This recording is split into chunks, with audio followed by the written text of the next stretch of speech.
Hey, how goes it? Ken Bozak here to talk about Bitcoin and Bitcoin accessories. And today I'm here to talk about masternodes, divvyproject.org, and we're here with Nick Saponaro.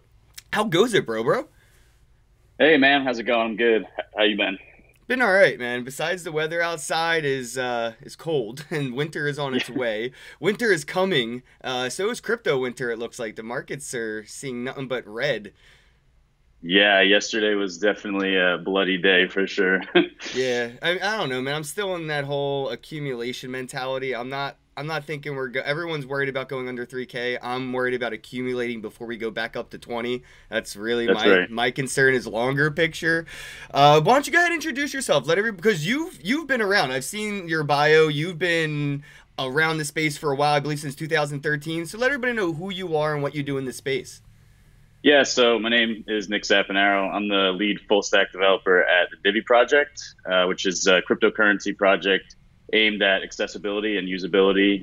We created the first one-click masternode setup, so you can actually deploy a full masternode with the click of a button. We have a So bunch you of different entry Amazoned points, and masternodes. we Amazon That's masternode. because Amazon had that one-click buy, and now you have that one-click masternode. Yeah, it's all consumers want ease of use, right? Especially in blockchain, it's something we're missing. And that's So that's proprietary technology, right? You own the patent on that one-click masternode. I think I kind of looked there's into no it a little bit. yeah, there's no patent, but it is closed source, so Okay, I'm sure someone else can figure it out. But for right now, we're the only ones. that's good. That's good, man. It's cool. So yeah, let people know about the project a little bit. Like as a consumer, if I wanted to use the platform, what's like the one, two, threes of it? Yeah, so right now, we are listed on a couple different exchanges, Cryptopia, Blue Trade, and we're going to be on the new DX exchange when it comes out, which is that new regulated exchange. Oh, So cool. that'd be step one. Download the Divi wallet. It's available now on our site, divvyproject.org, and you can start your masternode in literally one click. And as long as you have the coins, it takes about 15 minutes to set up, but while it's setting up, you can go do whatever you need to do and keep using your computer, go smell the roses, whatever. That's pretty cool. So is it a Divi masternode, or can you do other masternodes on this platform?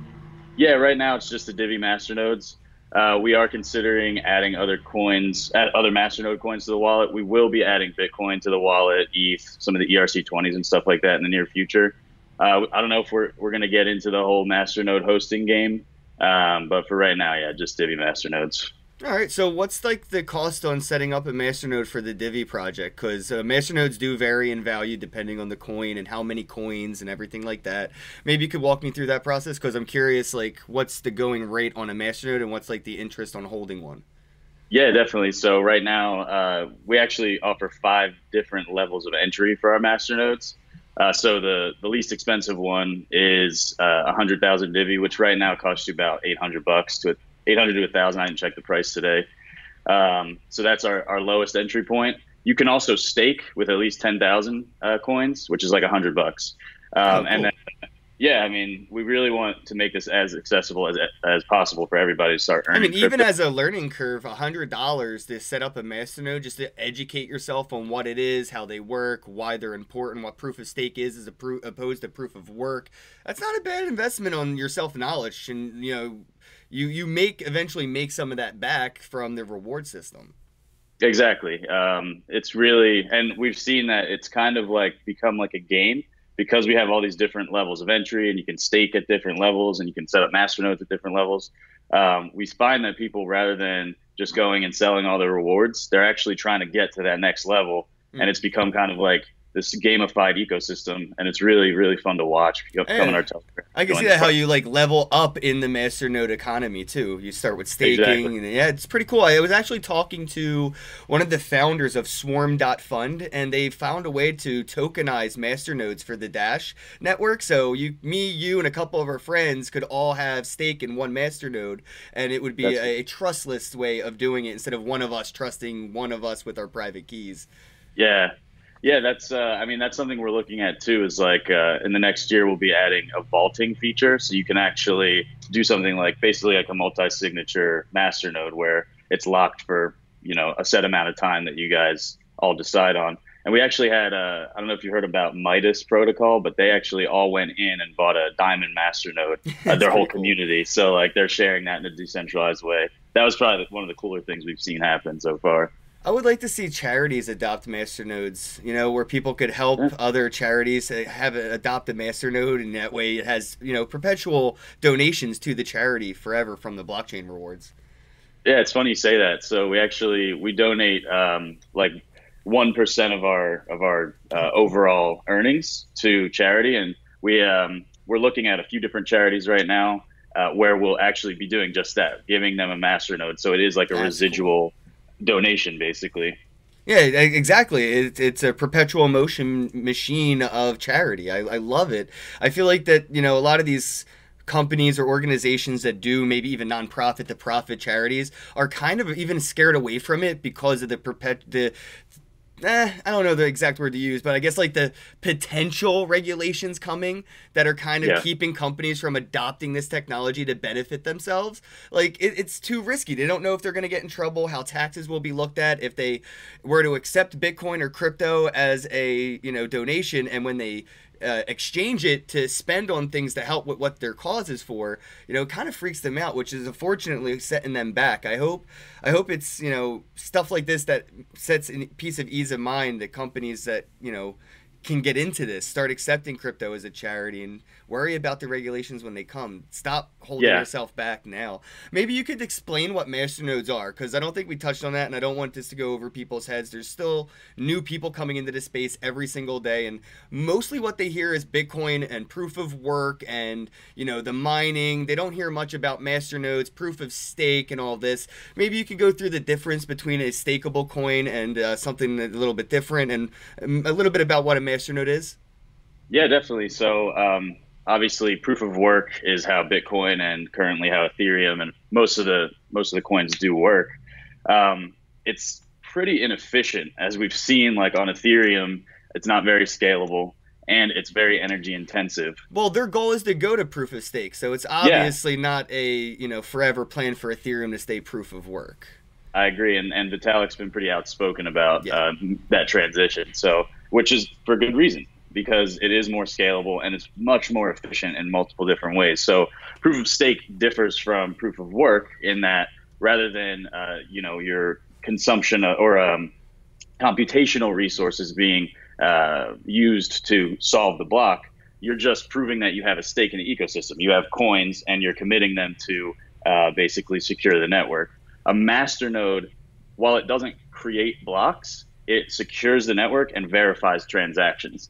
So Dash was obviously the first company to come out with masternodes, and they created them to process their sort of coin mixing or anonymous transactions. There's a Uh, lot of controversy in how the Dash masternodes started. I don't know if you care to get into that detail a little bit, but I know a thing or two about Dash, and I know that I think it was Evan that had a bunch of masternodes pre-mined, and a lot of yeah, controversy there. But yeah, it is a more scalable option. definitely it is. And it uses about 99% less energy than proof of work.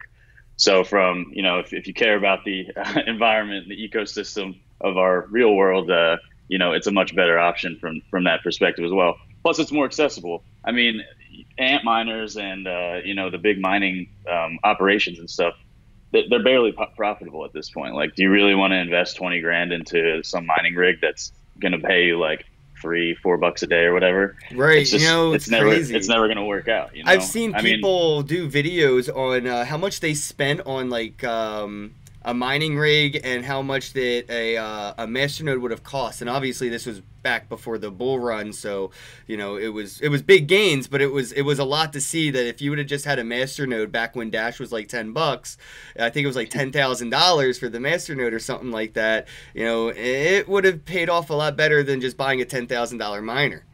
yeah, and you don't have to upgrade any equipment, and you don't have to think about it at all. Yeah, you just Especially, stake your coins and reap the rewards instead of that's it. having a miner, and you have to update it. You have to do maintenance. You have to upgrade the hardware. Cooling, Oh yeah. yeah, yeah, it's all paid. Somebody asked in the comments section below that if your wallet was looking to integrate any new features, possibly staking. in the wallet? Yeah, so you can stake as long as you, like I said, as long as you have 10,000 coins, which is about $100. All you do is you unlock your wallet for staking, and it goes. You Oh, don't so have to it's think already about built it in. at There all. you go, guys. Check It's that ready to out. go. Yeah, and actually, you know what? Uh, if you guys want, leave your best troll in the comments. Troll me as hard as you can. Leave your Divi address, and the one who makes me laugh the hardest, I'll send you 10,000 Divi. You can start staking. All right, we got about 20 some people watching live, so you guys go ahead and comment away, and I'll pick somebody from the comment section below. I was wondering, are there any other Masternode projects that you're looking at besides your own? Anything that you're looking at that's like innovative, or you're looking at, hey, I hope this does work out because it would be good? Do you check out any other projects, or are you kind of like heads down dev mode on your own baby? No, I definitely take a good amount of time to research our competitors and the other people in the space.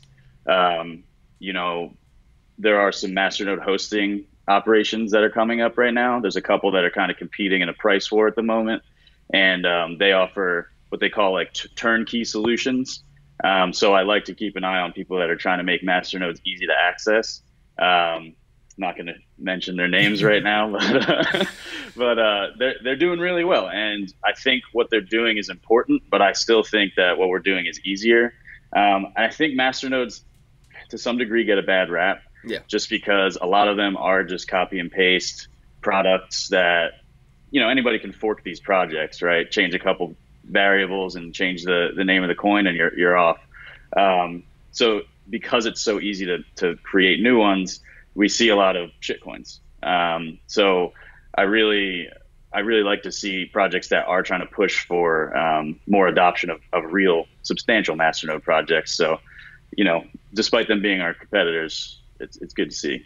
Yeah, see, that's what I was getting at there, where the space has grown to a point where the ease of use and the on-ramp into being a masternode holder is very easy, as opposed to what it used to be a few years ago, where you had to be super tech savvy or just 100% trust the guy that is super tech savvy, and usually it's a stranger in another country who's probably going to take advantage of you.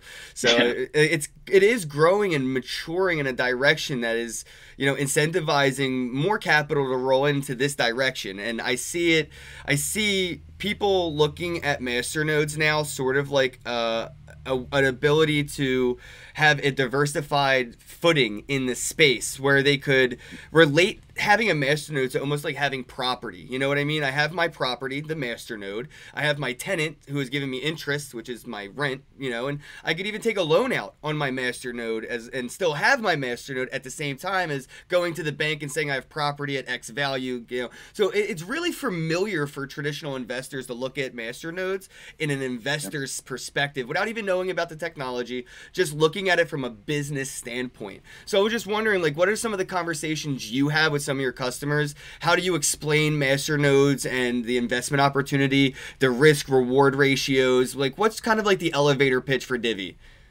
Yeah, I mean, you kind of said it. It's a hedge against even a bear market, right? Because as long as you're generating more coins, even if the price is stagnant or Bitcoin is dropping and dropping everyone's prices, you're still creating more coins, accumulating, like we talked about in the beginning of this video. So when I talk to maybe more traditional investors, they like it because they know it's something that they can sell to their clients, because it's much like you said, it's like property, or it's like a high interest bearing savings account or something like that. So I think a lot of traditional people, once we mature this part of the industry, once this niche kind of breaks out of its shell a little bit more, I think you'll see a lot more people taking it seriously. Just like they take mining seriously. People are setting up multi-million-dollar warehouse operations, right? What are your thoughts on Naval, or what was his name? Not Nav. What's that guy? Noriel, or whatever that guy's name is that's blocking everybody on Twitter. He was saying that mining is centralized by just a handful of billionaires. Is mining centralized? Is it more decentralized than centralized? And how does mining compare to masternodes? Yeah, I mean, there's a couple arguments. I think there's different schools of thought when it comes to that. But when you think about it, when there's these huge mining operations that kind of dictate the direction of like things like hard forks and things like that, where they can actually split the chain and create new coins if they want to, I would consider that to be pseudo centralized to some degree, especially if they can talk to each other. Most of the big block producers now are mining pools. It's not like little guys with a rig in their home office, you know, That is true. um, for Bitcoin at least. I'm sure there's other mining coins that are smaller that are less centralized.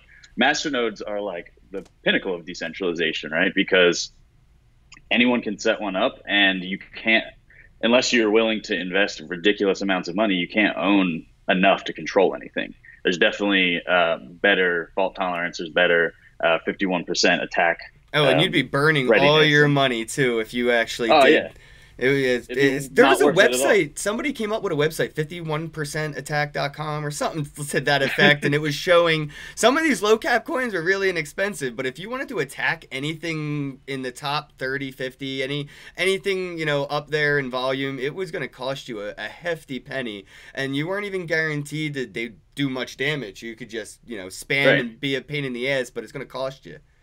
Yeah, I mean it's definitely not worth it, and it's definitely not worth it on a proof of stake blockchain that has a solid ecosystem. I mean, we have almost 500 masternodes up right now, which means far more than 51% of our coins are committed to masternodes. They're non-malicious actors in the network. So, I mean, it would be really like probably more expensive than you would ever want to spend to attack our So, network. why did you decide to create and be a founder of a token and a project rather than working with one that already existed? Was there anything that inspired you to do your own thing? Yeah, so you know, I've been in the space a long time as just sort of a lurker and an investor. I was in ETH. ETH was probably my earliest one, or the one I got in earliest on, around a dollar. You're a real crypto, not when you say ETH instead of ETH. Just saying. But go ahead. Um, yeah, so and I was around for the DAO hack, and like I've been through some shit, but I loved crypto and I hated crypto too, especially after the DAO. So I've had this like love hate thing with it, but I always had this really deep interest in blockchain technology, and like the concept of freeing ourselves from sort of the established systems that be.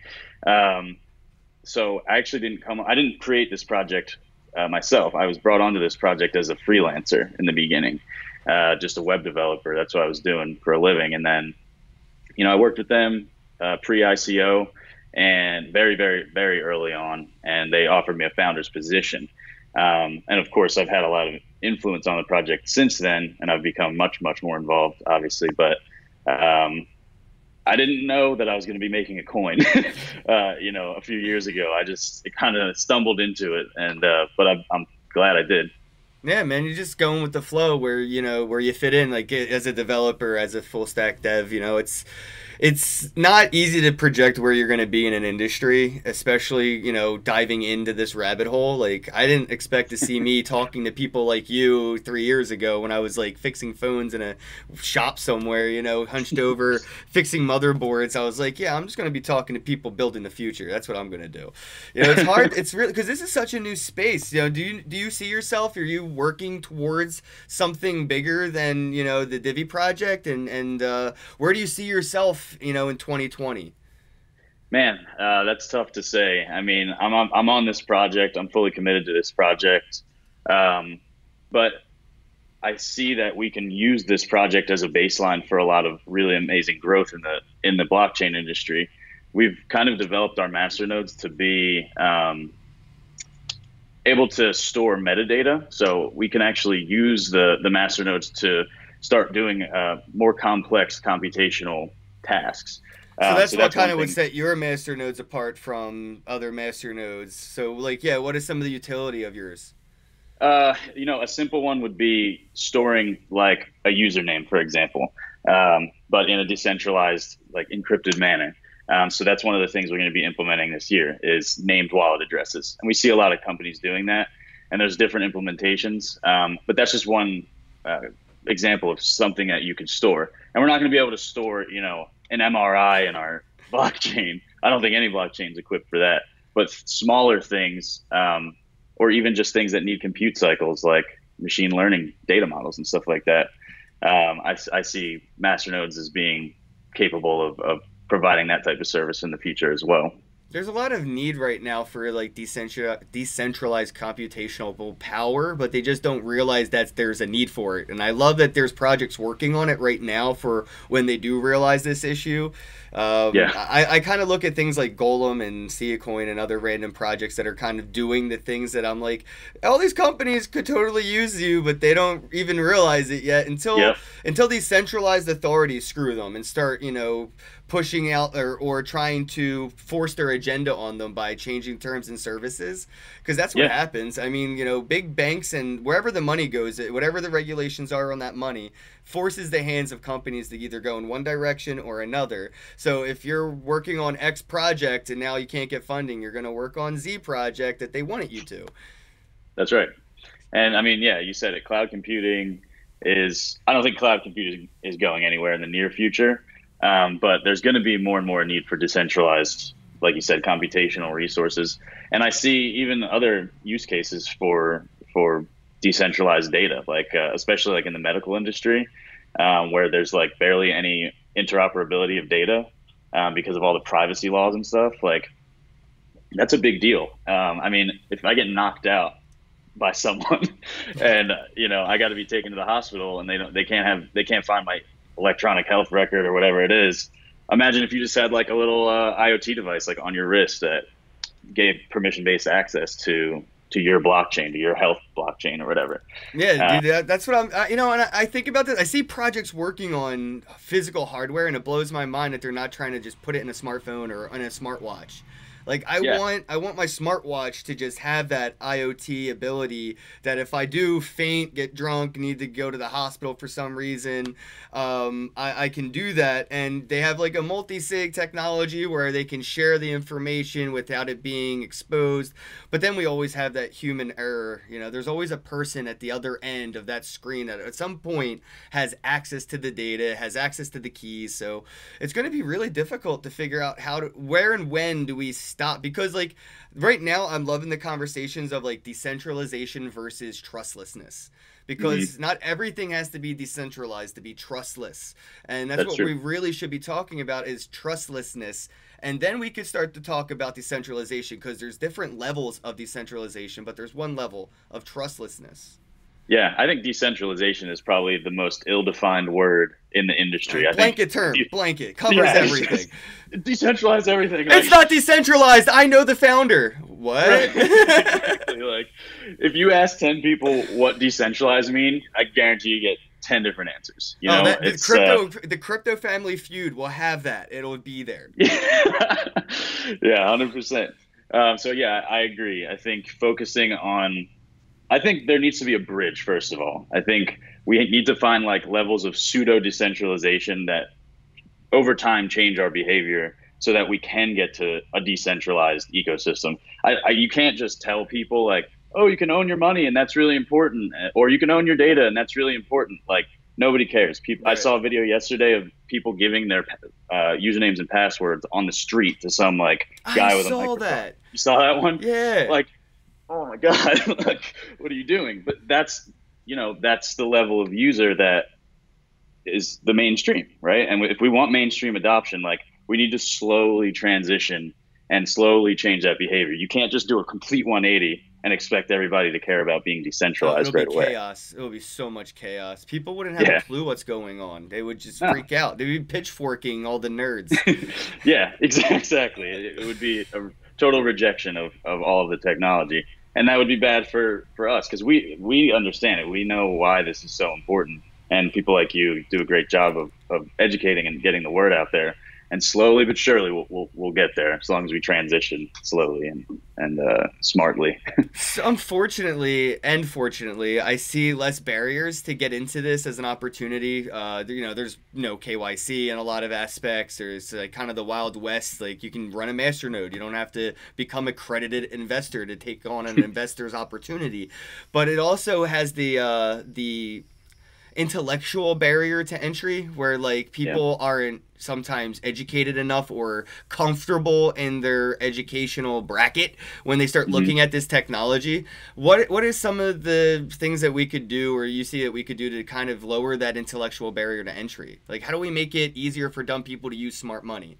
Yeah. Yeah. I mean, that's obviously a big focus of what Divi does. And of course, we can educate and we can try to get people to go to conferences and meetups and all that stuff. But let's be real, a majority of people won't. And it's not, it's, that's the same with any industry. Most people don't do a ton of research on the things that they're using, right? Um, what we need to do is build design focused products, which is a big focus for what we do. We need to build products that you can't even tell you're using a blockchain app. It's just an app, but it's using blockchain technology in the background. And it takes out a lot of the sort of common user errors by just kind of guiding you along a very simplified, familiarized process. Right now, most wallets are pretty clunky Qt wallets that only work on desktop. They're super ugly, you know.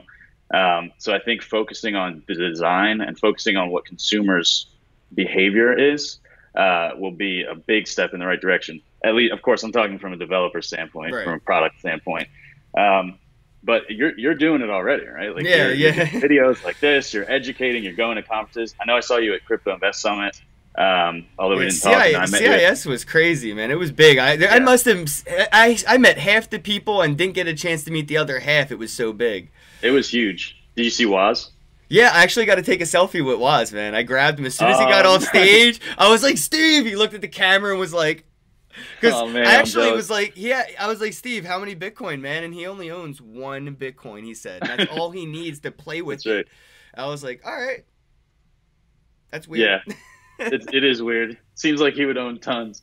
Maybe he's just saying that. You know, never. The first rule of Bitcoin is don't tell anyone you own it, right? Right. No, I feel like he was thinking the Satoshi method and just like the less they know, the better. You know what I mean? Tim Draper's way Yeah. too public. I think even Tim bought some of Ross's Bitcoin from Silk Road auction. So Really? yeah, I'm pretty sure that Tim Draper bought those Bitcoin, and it was yeah. So I would probably take Steve's method if I didn't tell anybody or whatever. But like, yeah, I barely own one. You're Yeah. Steve Yeah. Wozniak. People would assume you're already a crypto billionaire. You know what I Right. mean? He's definitely a hacker target too. You know, any big tech guy is going to be. I wouldn't want anybody to know if I was him. You know. See, I feel like he has, people walk around like with bodyguards, like actual security. I feel like he has like white hat hacker digital private security. Like at Yeah, all exactly. times, he has people protecting his digital identities, Just a like little actual secret, digital bodyguards. secret service. Exact. Oh shit. See, that's so secret. We didn't even know it existed till we said it out loud. That's funny, man.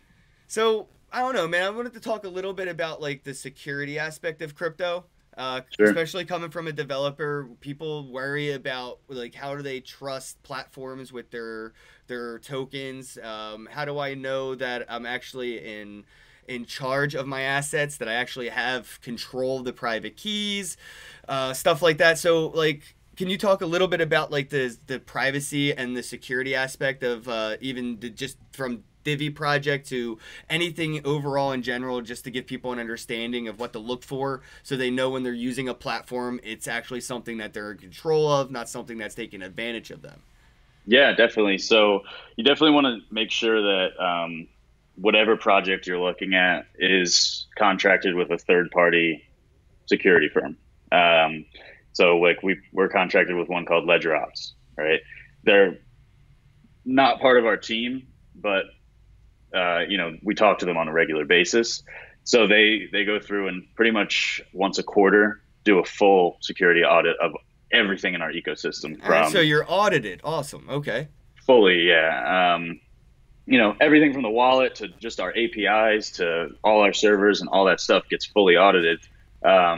And of course, we don't hold anyone's private keys. Users own all of that stuff on their host machine, and that's a big thing too. A lot of custodial services seem to be coming out now, which I'm like, yeah, I get it. I get why they're trying to do that, because people do lose their keys or they lose their mnemonic, passphrase or whatever. And You just said it though, right? People lose their keys. Now, when you're trusting a custodian, you're trusting people. At the end of the yeah, day, it's people. it it kind of defeats the purpose, right?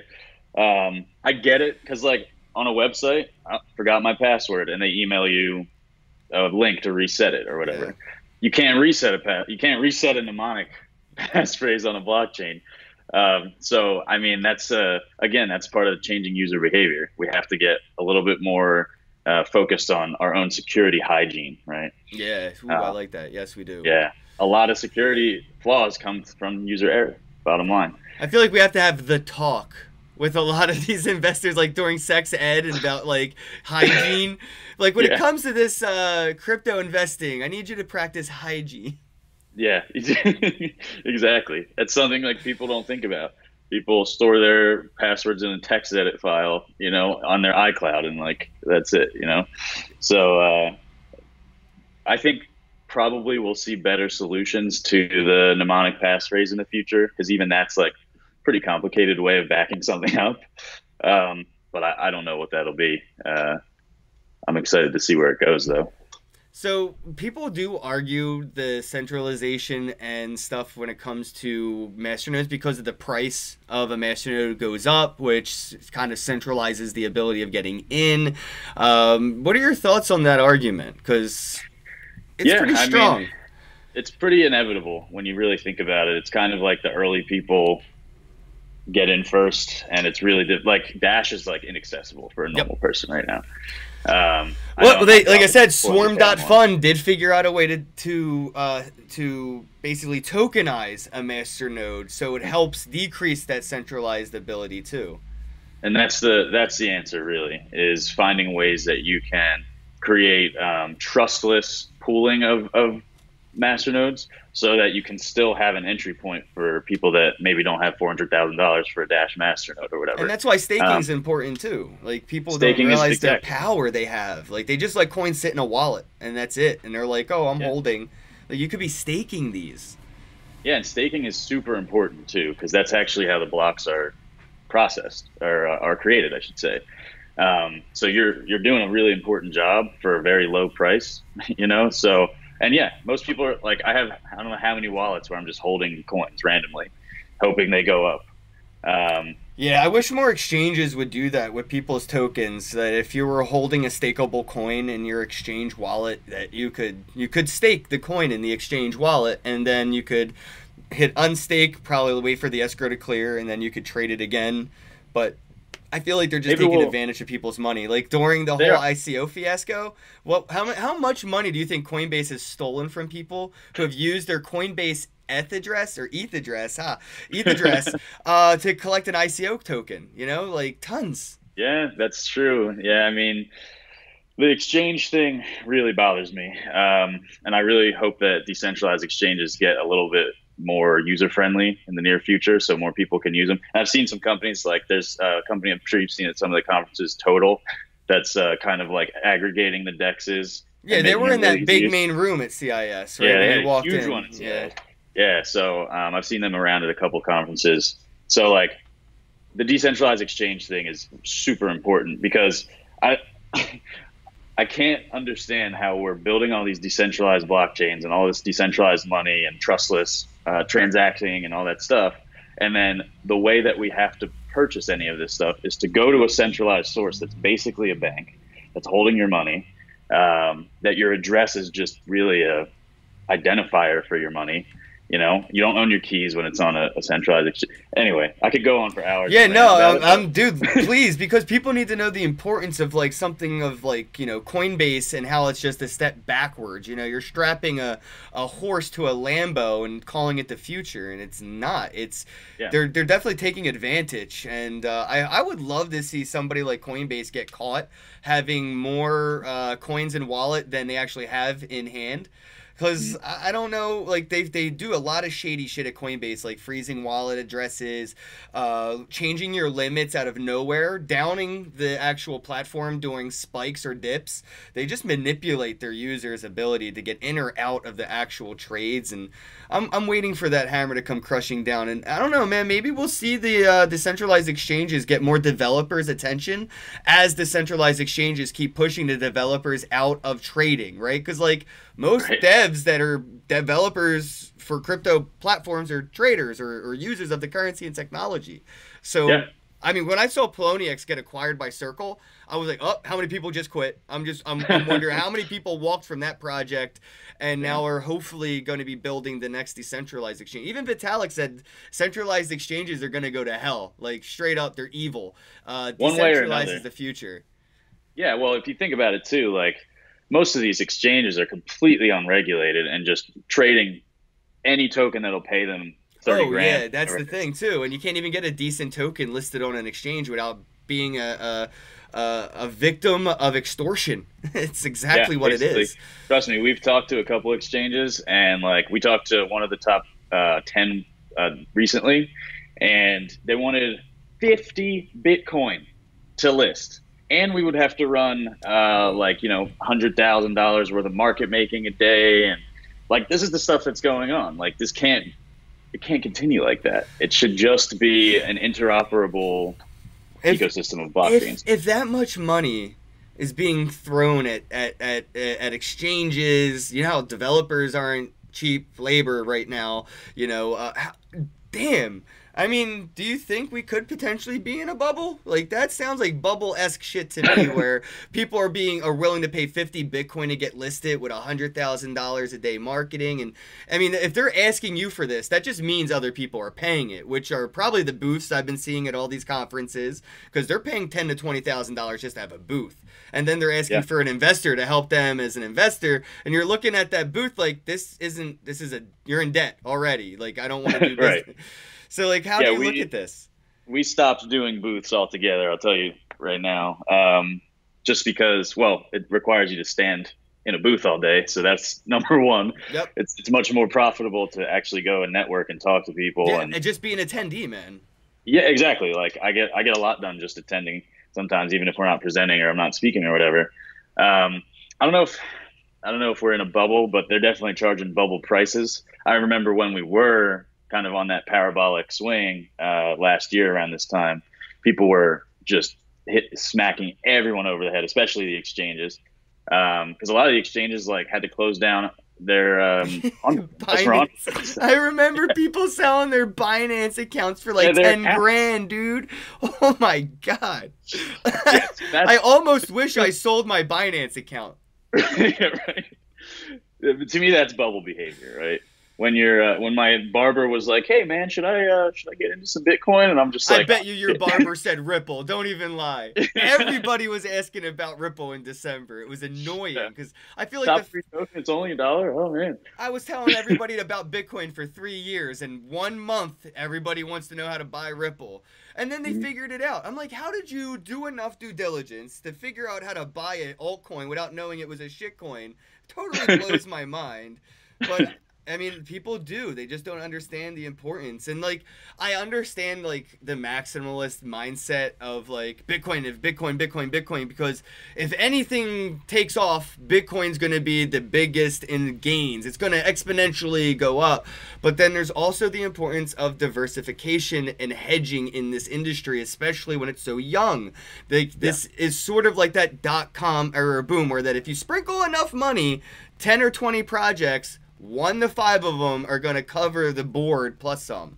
And that's where I want people to understand the importance of proof of work, proof of stake, masternodes, staking, holding versus lending. And I want people to understand the importance of just experimenting. Like, we were talking about earlier, for $100, you can really get a foot in the door and learn how to use a masternode as an end user, and then understand the importance, the role it plays in blockchain. I don't know, man. It just, I don't know. I want more people to get into it without being afraid of investing. Like a lot of people want the benefit without taking the risk. So, Yeah. like, I don't know, like from $100 to a couple grand, like if you already have some other things set up, this space isn't something to go all in on. It's something to go into and diversify in. What other things are you invested in besides cryptocurrencies and your masternodes? Do you look at any other projects that you're holding? Are you into stocks, bonds? Do you diversify outside of this space?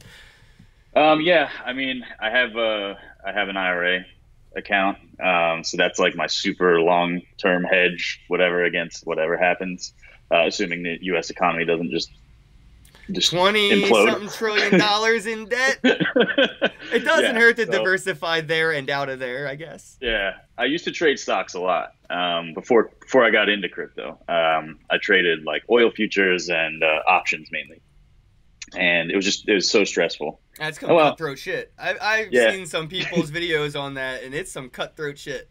yeah. It's not something. I mean, and I live on the West Coast now, so I was waking up at like 5 in the morning, stressed out. Drinking 8 cups of coffee, learning about what crap went on in Saudi Arabia last night or That whatever. sounds like me right after the Dow attack. Yeah, me too. So I slowly got out of that, and I'm mostly focused on crypto now. I don't have a ton of altcoins. I have maybe 5 different projects that I like, and they're all sort of very polar. Yeah, Degree. they bet against each other, man. I'm not going to sit Exactly. here and try to say monopoly on one technology. It's not how No, this is going to work. there's tons of options out there, and there's a lot of innovations and advancements. We have DAGs now, we have Hashgraph now, and of course, there's different consensus methods being experimented with, and I don't think we've seen necessarily one that is the end-all be-all answer. So, keep your options open is what I say. All right, I wanted to dig into a couple off topics as well. So, like, as a developer, what do you do to unwind? Uh, well, I live in California, so So you um, recreationally may indulge. yes, sometimes here and there. California is nice, man. Do you go surfing at all? Like, you got the You know what? opportunity. Do you have all right? So those I was in California, and you have those birds, the little scooter things. Yeah, so awesome. What? I wish they were in Jersey where I'm at. Maybe not today with all the snow, but those things go like 20 miles an hour downhill. They're so fun. Yeah, I mean, I'll definitely. I never learned how to surf. I've been here for 5 years. I've never been on a surfboard. Yeah, I don't understand. Shame. But yeah, and then I definitely go down to the beach, ride the birds around, play Red Dead Redemption 2. Oh, Normal cool. stuff. But I really don't have that much time because I'm either traveling to conferences or building products. What's next on your agenda? You going to any conferences coming up?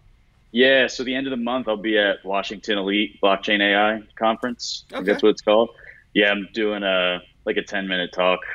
I don't even know what I'm going to talk about yet, but probably Talk about masternodes, man, because people Yeah. need to know. Like, again, people hear proof of work all the time. It's if you come into this space, it's almost like the blanket conversation. Most people don't even get to proof of stake because the top coins, unfortunately, Ripple's one of them, doesn't do any of it. But you have Bitcoin and Ethereum, and their proof of work right now. Ethereum's working towards proof of stake because of the scalability solutions, but nobody learns about an alternative. They all like come into the space and they just get hit with proof of work as being the only ability to to verify transactions. I like other like projects I think are interesting. I got tattooed all up, but Decred, they're a Nice. proof of work, proof of stake hybrid, and I really think that was a cool thing when I learned about what they were doing, and I thought it was really interesting because all I thought was there was proof of work. Right. How So do we get a Divi tat on? We need it like right here. I think I got my colada right there from Ireland. I got my Okay. Bitcoin podcast, crypto. I'm all Oh, you inked got up. Litecoin in there. All right, Yeah. so what rank do we have to be at for a Ken Bozak tattoo? We'll figure that out, I guess. I mean, I'll eventually will be sleeved up. That's the goal, is to be all sleeved up. So I need more. That's the thing. Maybe we have to just find a tattoo parlor that will accept Divi, and then we could be Yeah, like, exactly. come on, man, we'll set you up with a masternode. Just set me up with a tattoo. Just maybe we'll Perfect. work for crypto. I'll work it out. I'll So get it what I'll get it going. exchanges is Divi on? Because the people in the comments, I'm seeing them check things out, and they're what exchanges are you on? Are you on any decentralized exchanges? No decentralized ones yet, just because most of the dexes are for ERC20 tokens. We are looking at a couple peer-to-peer exchanges, but none of them are launched yet, the ones that we're interested in. But we are on Cryptopia right now and Blue Trade. And like I said in the beginning, we'll be on DX Exchange. They're not decentralized, but they are regulated. So there's at least some longevity in them being around. I know the SEC is going to start cracking down on a lot of these guys. They already have, even on the Yeah. Dexes, on Ether Oh Delta. Yeah, yeah, look what happened with that. That sucks, dude. What's happening with that? Because like, I don't know. I feel like Eric Voorhees with Shapeshift saw all this coming, which is why they changed their policy. They went to mandatory KYC. They started doing the subscription based thing, and I bet Changely will do the same thing. And I have a very bad feeling for the founders of these decentralized exchanges this year coming up, with the government just now organizing the crime force behind, or the blockchain task force, or whatever the fuck they're calling it. Like, it's yeah, weird, but yeah, they just created this body of government agency that's just designed to screw people. So the founders, these public founders and creators of these decentralized exchanges, may be uh, under pressure by the government. As a yeah. public founder of a decentralized currency, do you worry about anything like this? Because I feel like this is why Charlie Lee publicly sold at the top. Like, he was like, oh, I'm out, and he was just like, hey, dear government, I sold it all, fuck you. You know what I mean? Right. Like, do you worry about like being a public person that's a founder of a project? Is there like, what are your thoughts in this going forward, legally and politically? Do you see any problems for you? No, so I mean, we've taken pretty much every precautionary step possible. We retroactively did KYC on our token sale to make sure that there were no U.S. investors in the ICO, which was a dark day for us to announce that. Unfortunately, we didn't when we started the ICO, we didn't even know how serious it was going to get. So of course, we had to end up doing that later. So we're fully compliant at this point. We have a really solid legal team that guides us along that path. So no, I don't feel worried at all. I do see a lot of people already getting popped by the SEC, and actually, the guy I bought the Bitcoin off of to buy my first Ethereum is like getting indicted by the SEC right now. Damn. I guess it's whatever it is, CFTC, whichever three-letter organization is this. Yeah, dude, like he was like bringing in tons of money from Mexico, like selling Bitcoin and basically money laundering across international borders. Like, Wow. dude, oh man. And that's the And they thing I caught don't him off like about off the bit. OTC guys, though, too, is it doesn't really help the market any, you know? No, it doesn't. It doesn't affect the prices at all. It And just it's helps usually the whales whales. accumulate. Yeah, exactly. It's all for the whales, man. And, kind of like screw you guys, but also like, aw. Yeah, I know it's hard because it does provide some liquidity for those whales, so that we don't see artificial jumps in the price. Because of course, if you put a multi-million dollar order down on any of the exchanges, it's going to see a nice spike, but it's not sustainable. I don't know. I have mixed feelings about OTC, but now that I'm seeing that it's illegal, I guess, it's like an illegal money services business is what they got them on basically. I mean, I'm not gonna I'm not gonna do that now, you know. Yeah, no, Uh, that's weird to think, because like I go to meetups and I buy and sell Bitcoin like all the time just to make my life convenient because I use it. So like it would be kind I of think sketch to get in a position where like I'm in trouble for money laundering just because I right, buy and sell Bitcoin all the time. It's not that I'm trying to launder money. I'm just trying to survive in different economies. If I'm in Portugal, or if I'm in Canada, or if I'm in XYZ, I need to trade my Bitcoin for local currency. right. I think really what the problem is when you're the seller and you sell it for a profit, like you take a fee off the top. That then it becomes a service, right? Now you're selling a service, not just a Bitcoin. So I don't know if Mm. that's And if you're the going by first first situation. in, first out, you got to worry if you bought your first Bitcoin at 400 bucks and you're selling it at 20,000. There's your Yeah, different than buying one Bitcoin at 400, buying a second Bitcoin at 19,000, and then selling one Bitcoin at 20. They don't care right. about the 19 to 20. They want the 400 to 20. Exactly, and it of course it always comes back down to taxes and making sure that everyone's getting their fair share. But I mean, just do your taxes, you Do know? you use crypto? Do you spend it? Do you use it on like platforms, or are you more so in like just using it as an investment opportunity? Do you use it as currency? Yeah. So I definitely I get paid in crypto first of all. Oh, that's I cool. don't take a salary in in cash. Respect. Thanks. It was like, I don't want that dirty fiat. Screw that, dude. That's how you get pink eye. Yeah. Oh man. Oh man. Yeah. So I do take crypto. I still report it. I still do all the legal stuff with it. But yeah, I mean, I try to use Divi whenever I can. I try to get people into that. And I'm excited because when our mobile app launches, I'll be able to really easily, like at conferences and stuff, start giving Divi to people and hopefully getting people What's to start the using ETA it. on the mobile wallet? I don't want to say. All right. Well, don't say what it will be, but what would you like it to be? Like, what would you be like, oh, I'd love to see it by this time? I'd love to see it.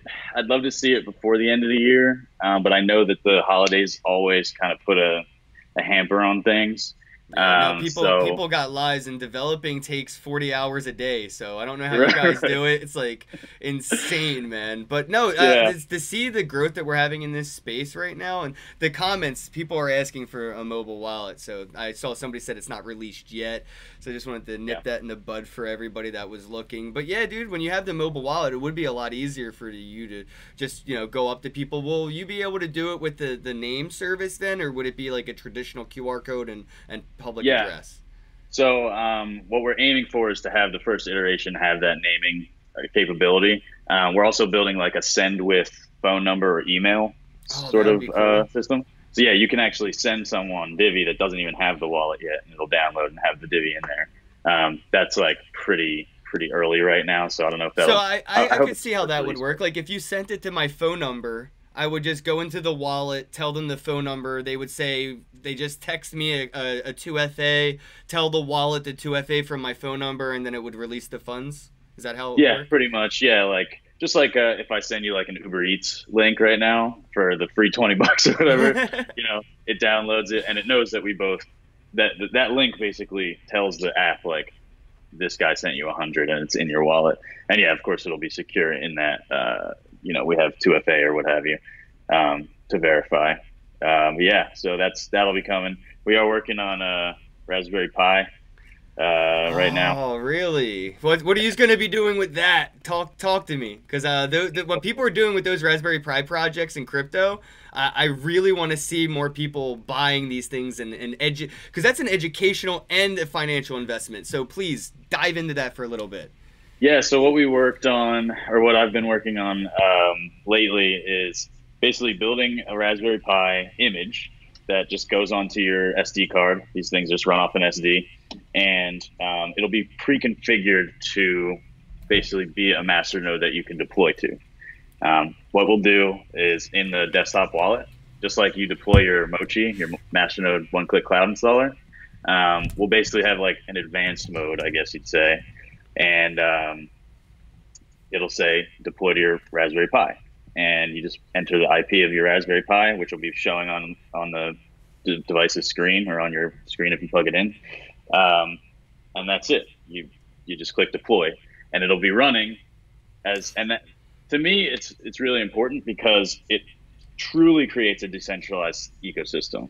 Right now, we're using servers that DigitalOcean or AWS or whoever owns. While that's convenient, I would prefer it to be in your home, at your house on this little device that costs. And that would be a little, yeah, exactly, $30. I'm gonna say it's relatively inexpensive. Yeah, it pays for itself, right? Whereas you're paying $10 a month or what have you for Vultr or DigitalOcean, you could just pay one time $30 and just keep paying your internet bill, and you're running a master node in your house, fully decentralized. I get worried about like centralization to the point of IPSFS, or IPSF, whatever, the internet service providers end, where net neutrality can really come into a play here. Not too many people talk about it, and that's why I follow different projects like Nexus Earth and things that are trying to quote unquote decentralize the internet. These steps that you're talking about are important, or I wish more people learn. I am one of those people myself. I've been traveling a lot. I haven't had the time to set up a node or run a full node, but I really feel like people that have an investment in this currency and want to help the technology grow and go forward, they really should invest in these hardwares that contribute to the decentralization of the technology. Running a Raspberry Pi, being a part of a node, running a full node, staking instead of just holding in a wallet, like, you know, or on Cryptopia. Like, if you got Divi and it's sitting on Cryptopia, you're not contributing and you're not reaping those contributional rewards. I want to incentivize the, you know, listeners to go into the space farther than just hodling. There's so much more you could do besides hodling.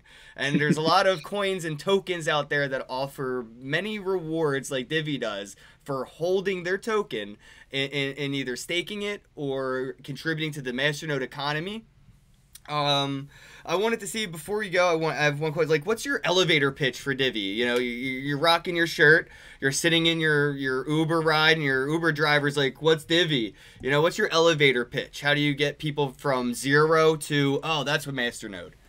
Yeah, so the basic pitch is, you know, Divi is a community-based cryptocurrency project that is built to lower the barrier of entry, create accessibility, usability, and basically make it easy to earn, send, and spend cryptocurrency in the real world. That's it. We made it as easy as one click. If you've pressed play on Spotify, you can run a masternode. And that's important, man, because a lot of people, like I said, hold tokens. They don't even know what to do with them, or they end up doing the wrong thing. So if you're interested in masternodes, guys, check out the link. It's in the description box below. It's diviproject.org. And one click. You can check it out. And if you're running one, let me know in the comment section below your experience with Divi. If you're interested, questions, comments below, and I'll go through them, make sure I help answer all the comments. Anything you wanted to talk about before we wrap things up? Anything they should know? Yeah, I mean, obviously, come join us on Telegram. Reach out to me. Definitely troll me in the comments and leave your address so I can send you some Divi. I love a little self-deprecation. Keeps me going.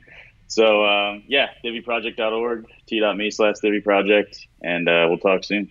All right, guys, thanks. And if you enjoyed this conversation, don't forget to pound that thumbs up button, click subscribe, and flick the alert bell. It's right there next to subscribe so you get a notification every time I go live. All right, guys, have a day.